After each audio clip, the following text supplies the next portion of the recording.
I never believed in ghosts until I stepped foot inside the abandoned asylum. The air was thick with decay, and the walls echoed with the tortured whispers of its tragic past. As I explored the dimly lit corridors, shadows danced like specters, playing tricks on my mind. Each step I took seemed to awaken the spirits that lingered within those forsaken walls. Doors creaked open on their own accord, revealing rooms frozen in time, adorned with rusted beds and tattered curtains. It felt as though the asylum itself was alive, breathing in the darkness, waiting for its next victim. I could hear the faint sound of footsteps trailing behind me, quickening with each passing moment. Panic gripped my chest as I realized I was not alone. I tried to run, but the corridors seemed to stretch endlessly, trapping me in a maze of despair. Whispers grew louder, their voices echoing in my ears, pleading for release from their eternal torment. I stumbled upon a room bathed in moonlight, its walls adorned with cryptic symbols and faded photographs. In the center of the room stood a lone figure, its eyes hollow and devoid of life. I tried to scream, but my voice betrayed me, swallowed by the darkness that enveloped me. The figure reached out with gnarled fingers, beckoning me closer. I was drawn to it like a moth to a flame, unable to resist its hypnotic gaze. And then, in an instant, everything went black. I awoke outside the asylum, the morning sun casting its warm embrace upon my weary soul. But the memory of that night still haunts me, a reminder of the darkness that lurks within us all.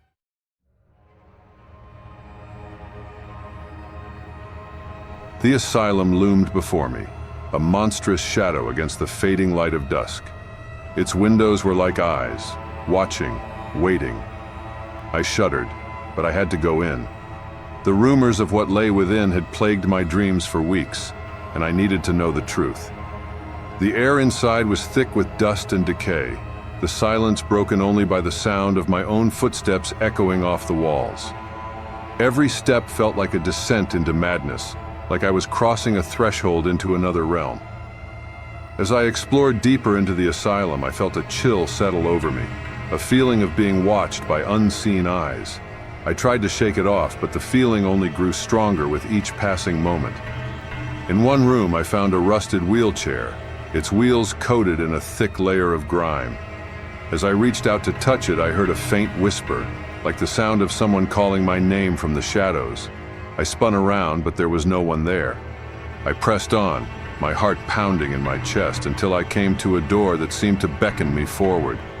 With trembling hands, I pushed it open and stepped inside. The room was bathed in an eerie green light, illuminating rows of beds that lined the walls. But it was what lay on those beds that made my blood run cold. Figures, shrouded in tattered sheets, their faces twisted in agony. I stumbled backward, the air growing thick with the stench of death. And then I heard it, a low guttural moan that seemed to emanate from the very walls themselves. I turned to flee, but something grabbed hold of me, icy fingers wrapping around my throat.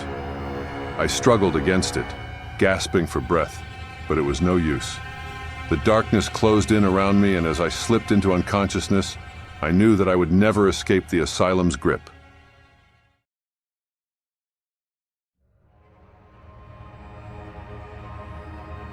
The abandoned asylum stood like a monument to madness, its crumbling facade a testament to the horrors that once lurked within. I stepped through the shattered entrance, the stale air thick with the weight of forgotten memories. As I ventured deeper into the asylum's labyrinthine corridors, I felt a chill seep into my bones, a chill that had nothing to do with the cold. Shadows danced at the edges of my vision, whispering secrets too terrible to comprehend. I stumbled upon a room bathed in flickering candlelight, its walls adorned with crude symbols and faded photographs. The air was heavy with the scent of decay, and a sense of unease settled over me like a suffocating shroud. Suddenly, I heard it, the sound of footsteps echoing through the darkness, drawing closer with each passing moment. Panic seized my chest as I realized I was not alone.